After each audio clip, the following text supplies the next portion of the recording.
Getting connected with our inner child is really not that difficult. And it can literally change your perspective on how you are in this world and the way that you interact with others.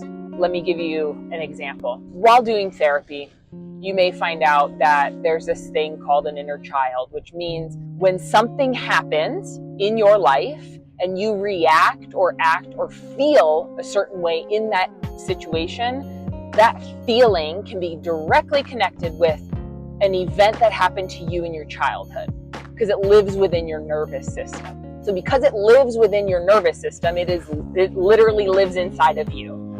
So every time that thing happens, whether that's you're running late and you got scolded, or your kid's throwing a tantrum and every time that you threw a tantrum, you got X, Y, and Z. So therefore, those feelings then flood back to you, and you as an adult have like no control over those feelings that you're feeling when it has nothing to do with you. Okay, so inner child, let's say, is a 13-year-old kid, and every time that this one thing happens, a bunch of anxiety rushes over you. So acknowledging that is number one. So figuring out when that time is. I'm gonna have a whole journal on this, because I think figuring out your inner child is just a game changer. And then you get to like have this, other person involved, so that you as the adult understand like how irrational all of this is, right? And that's fine. That's great.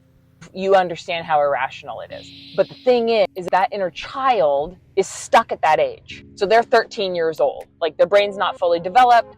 They didn't have the words at the time to be able to express how they were feeling when they were feeling it.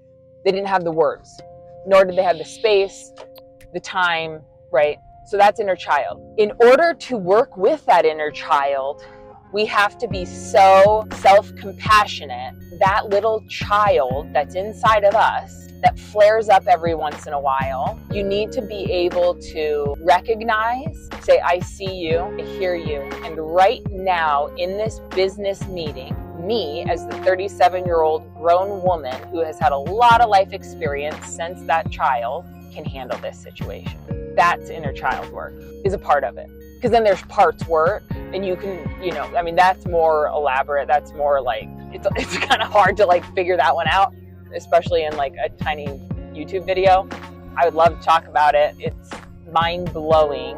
And really, it gives us permission today and now in having those feelings, but it's also a way for our brains to connect it to something else and to give ourselves more compassion around how we're feeling in those moments. So for example, for a long time, I didn't feel safe.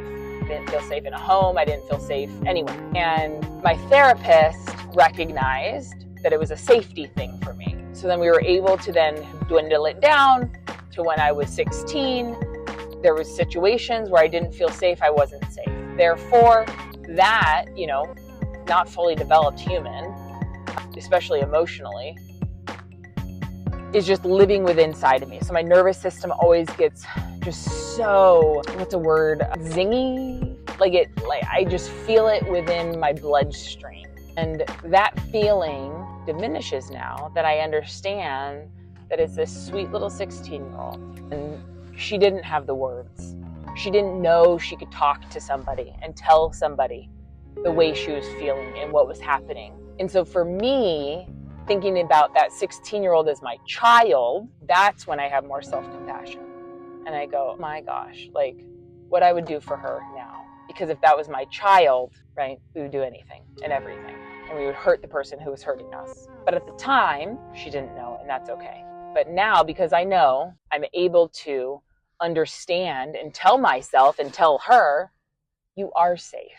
You are loved. You matter. And because of that is why I say it at the end of every single video on here. Because for anyone who is doubting any of those three things, keep watching, keep listening, but also continue to say that to yourself.